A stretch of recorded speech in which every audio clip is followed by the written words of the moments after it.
What's going on, YouTube? Welcome back to another Heart Over Height episode. Today continues episode 5 of the Hype Breakdown series, where we spin a wheel and then the entire episode is dedicated to the team that the wheel lands on. So if you do enjoy this content, do me a huge favor, smash the like button, subscribe to the YouTube channel, comment down below what team you want to see next.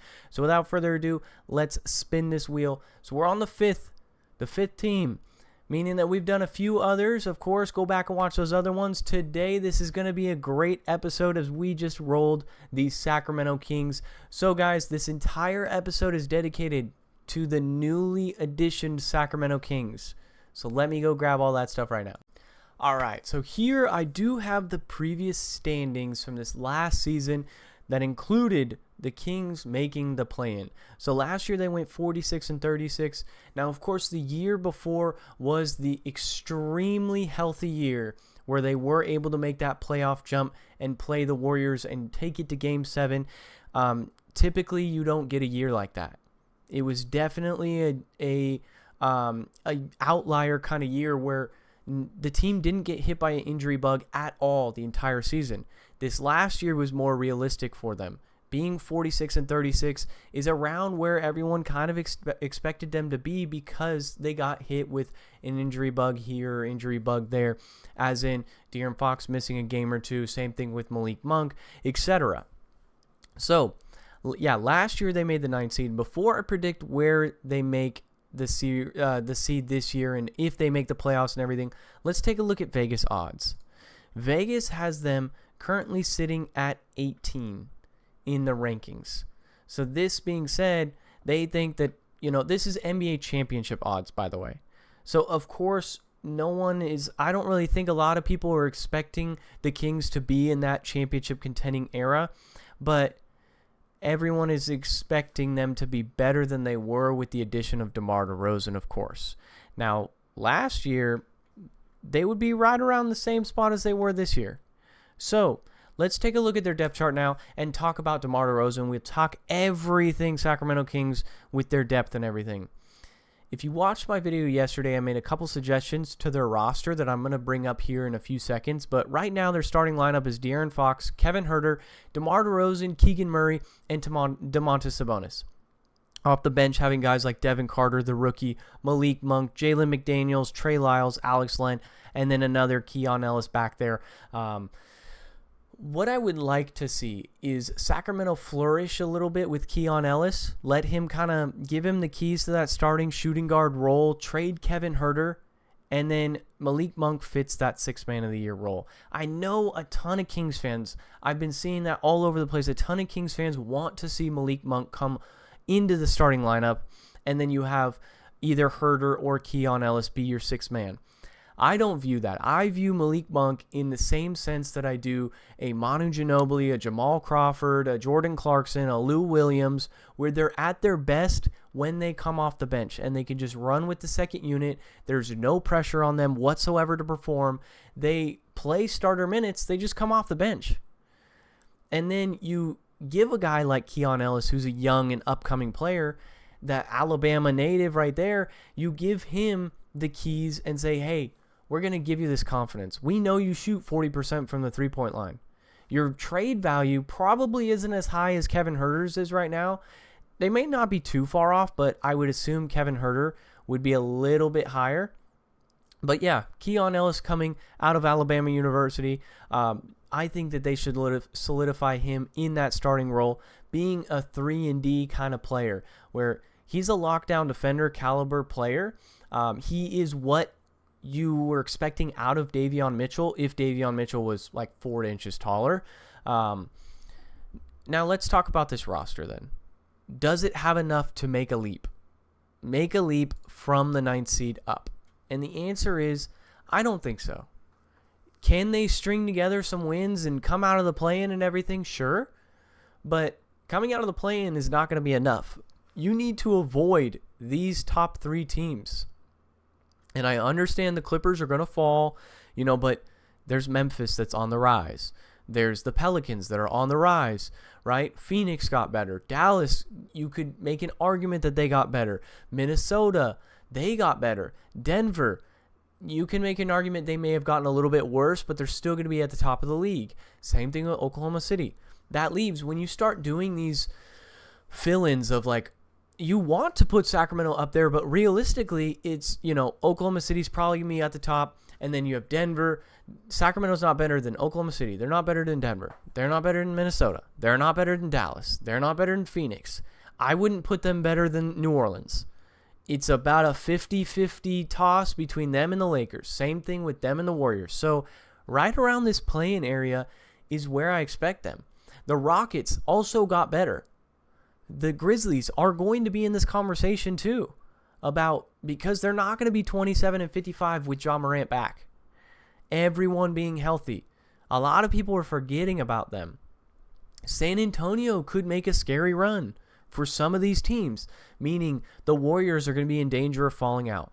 The Kings are going to be in danger of falling out. The Lakers are going to be in danger of falling out. Do I assume that that's going to happen? Probably not. Most likely, you have the Clippers fall, then you have everyone else move up, and then Houston, Memphis are fighting for that last spot. That's what I would expect. But let's say something happens where this roster here is not clicking like I expect it not to. No disrespect to De'Aaron Fox, no disrespect to DeMar DeRozan, and no disrespect to Sabonis, but I don't love the fit there. Right? De'Aaron Fox, he has a lot of high steal numbers, but he's not a great defender. Kevin Huerter, not a great defender. DeMar DeRozan, not a great defender. Keegan Murray, good defender. Okay, I'll give you that. Domantas Sabonis, solid defender. The spacing, though, is the problem. Right? Kevin Huerter, I would rather lose to Kevin Huerter, but I'm going to clog the paint. If I'm going against the Sacramento Kings, right? Like right now, right? If they're the 9th seed, let's say they make it out in the play-in, they become the 8th seed. They played the Oklahoma City Thunder in the first round. If I'm the Thunder, I'm just packing the paint. I'm going to let Kevin Huerter beat me. I'm going to let Keegan Murray beat me. And I'm going to trust on the other side of the ball, I'm going to dominate. Because you have to look at who's going to guard Shea. Okay? You'll probably throw De'Aaron on him. Maybe Keon Ellis on him. All right, then who's going to guard J-Dub? You probably throw Keegan on him. All right, you have Chet. Sabonis will probably guard Chet, but then you look at Oklahoma City probably runs big, and they start Isaiah Hartenstein to body against Sabonis. So then you have both Chet and Isaiah Hartenstein. Well, you put DeMar on Chet Holmgren. I don't know if you do that. Right, and then same thing with the Nuggets. Who is guarding Aaron Gordon? Who is guarding Jokic? And who is guarding Michael Porter Jr.? You can't tell me DeMar DeRozan is going to handle his own against Michael Porter Jr. The guy's, yes, I understand he's got a quick trigger, but I mean, maybe you throw Huerter on him. That's just tough. And then what if the Nuggets are flourishing on all cylinders and they start Russell Westbrook? So you have Jamal, Russell Westbrook, you have Michael Porter Jr., Aaron Gordon, Jokic. There's a lot of question marks that I think that the Kings need to address. And what I mean is you need to package Huerter and you need to package one of these young guys, like a Devin Carter. I understand he's your rookie. A lot of people are excited about him and everything. But you need to go out and you need to go get a defender. You need to go talk to Brooklyn and see what's up with Cam Johnson. Talk to them and see what's up with Dorian Finney-Smith.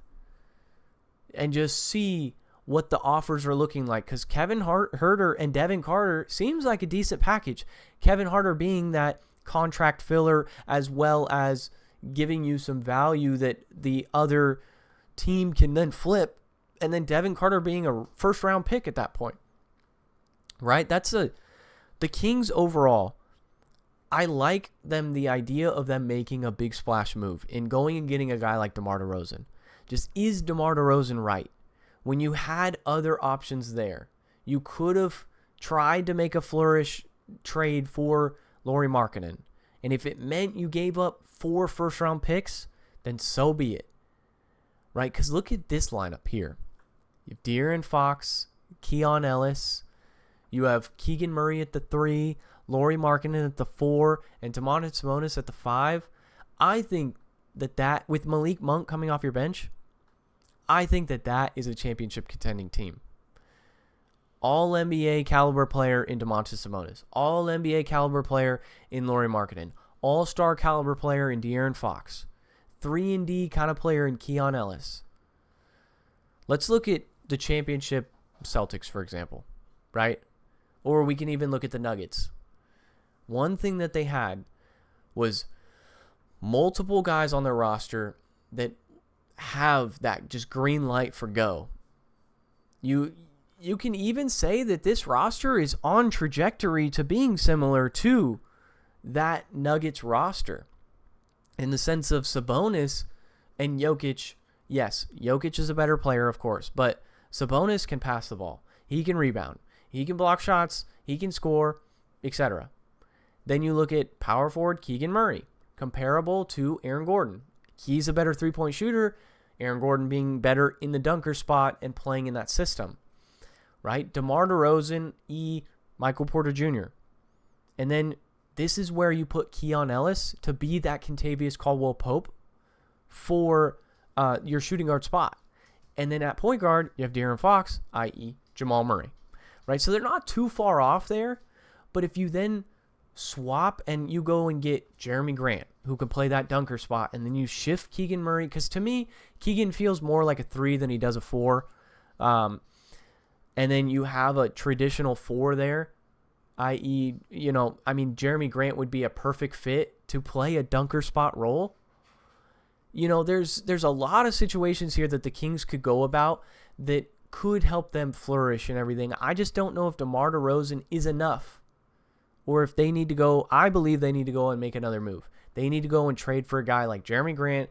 They need to trade for a guy like, even the idea of Kyle Kuzma was a solid idea. Yes, he lacks it defensively, but I like the idea of them making multiple moves. You need to be calling up those rosters that are bad and seeing just what you can get for them. Dorian Finney-Smith, perfect fit for y'all. Cam Johnson, perfect fit for y'all. Because then you can shift DeMar back to his original position being the shooting guard, and you can play a traditional small forward or power forward there. So, all right, guys, let me know what you think of this. Overall, I think that the Kings are going to be around the same spot that they were. I don't really see too much difference in this year's roster and last year's roster, i.e. DeMar DeRozan doesn't add too much. But let me know what you think in the comment section. All right, it's been another hype breakdown and heart over height episode, and I'll catch you guys in the next one. Peace.